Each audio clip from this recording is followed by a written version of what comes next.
70 वर्षाचा इतिहास काढला पाहिजे, सगळं तपासलं पाहिजे. बऱ्याच वेगवेगळ्या अर्थाने मी नेहमी सांगत आलो हा इतिहास तपासला पाहिजे की श्रीमंत श्रीमंतच का होत गेले, गरीब गरीबच का होत गेले. ही किती साली 1900 मला आठवतं 70-65ला चालू होती ना गरिबी हटवा नावाची योजना. आता 2025ला पण गरिबी हटवाची योजना आहे. तर आपण काय सुधारलं नक्की, तर आमच्या पिढीनं पण आम्हाला असं वाटायचं की इंग्लिश म्हणजे लय मोठं. त्यातल्या मी नव्हतो मानत, मी तर गावाकडचा आवा करा, तर तसं मराठी माझी भाषा करून मी मराठी विषय घेतला होता. पण त्यानं फसवलं, मी माझ्या मुलाला इंग्लिश शाळेत घातलं, मी फसलो. नंतर कळलं अरे तर हा तिकडचा इंग्लिशचा पण होत नाही, तर मराठीचं पण झालं आहे. या आमच्या पिढीनं माती काढली. आपणच त्या वेळेला जर आमच्या गावातली मराठी भाषा जीवन शिक्षण विद्या मंदिरच ग्रेड आहे असं म्हणलं असतं, पण तेव्हा काय व्हायचं, पुढे कोण गेले मराठी नाटकात.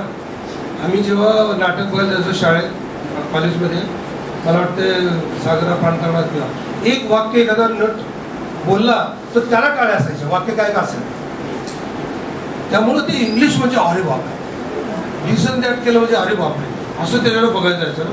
पॅन्ट शर्ट घातलं की लोक कौतुकानं बघायचे. तिथं लय फसलं आपण, म्हणजे आपली ओरिजिनल संस्कृती मागे. त्या अर्थानं संविधान हे लोकांना माहीतच कळलेलं नाही, त्याचे हक्क माहीत झाले नाही. आणि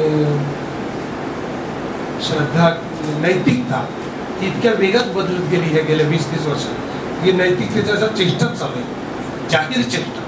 आणि तुम्ही आम्ही माध्यम पेपरवाले उठ सूट ऑफिसमधला शिपाई कलेक्टर कोणी पण घ्या, नैतिकतेची उत्तम चेष्टा करा.